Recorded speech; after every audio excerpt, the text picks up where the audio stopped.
quite literally went to bed completely healthy and I woke up in bladder failure. Sport's always been a big passion of mine, but I know that it's not that way for everybody. A whopping 64% of girls quit sport by the time they hit puberty, and 1 in 3 midlife women are not getting enough exercise. So why? Well, outdated gender stereotype, periods, childbirth, bladder weakness, which affects 1 in 3 women over the age of 35. The list goes on. And that's why the Sun have teamed up with TENA, and we're going to be speaking to some inspirational women about their relationships with sport so that we can work it out. Today we have Elle Adams, and she's here to raise awareness of Fowler syndrome. Let's start off by talking about Fowler syndrome, which you've been single-handedly raising the profile of quite a lot. So what is it? Fowler syndrome, in short, is the inability to pee. Physically, it is the urethral sphincter not relaxing and opening so that you can empty your bladder. I didn't think I would be known for not being able to pee, but apparently this is who I am now. When and how did it all start? It was October 2020, and I quite literally went to bed completely healthy and I woke up in bladder failure. Kept going to the toilet, was trying to pee, and in the end, after a few hours, I thought, I'm going to need to go to A&E. After a little while, they catheterised me, emptied my bladder. I actually had a litre on the bladder.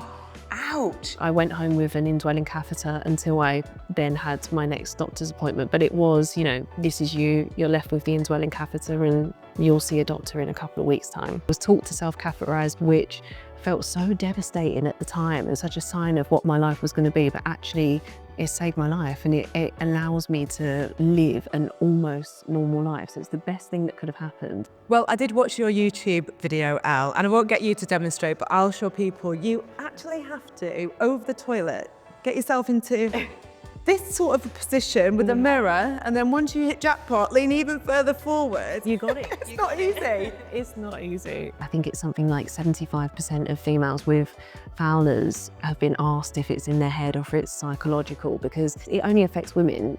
So there isn't much research. So you were 27 and were you single at the time? I was, yeah. And honestly, I felt like I was going to be single forever because I thought I was just going to be the odd girl that couldn't pee. And actually I met my now husband 6 weeks later. I think if anything, he was maybe impressed by it because he was like, this is amazing that you do this. And it taught me to love that part of me as well. And you've had your baby, yeah, who's 5 months now? Yeah, just the time. I know. It's actually terrifying. I know. But having Fowler syndrome, yeah. How was the journey through pregnancy, childbirth? It was tough.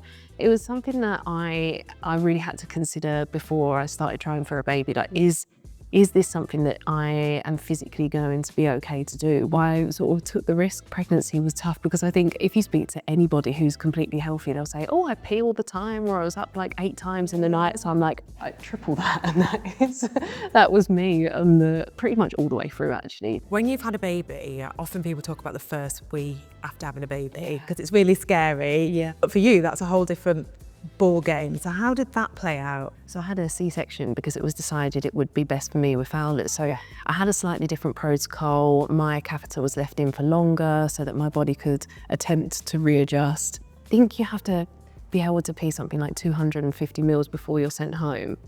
So I managed a few drops. I was so over the moon. And the midwife said, like, oh, you can't go home. I was like, no, celebrate with me. This is like the best news. Yeah. Mm-hmm. And slowly it did sort of adjust back to how it was. But yeah, it was so difficult and so terrifying. Let's talk about sport. Yeah. Because you used to play football for Millwall. Yeah. Wow. Yeah. Tell us about that. I played for Millwall for 8 years and I lived and breathed it. I absolutely loved it. And then I discovered boys and makeup, and it was just very easy to drop out as well.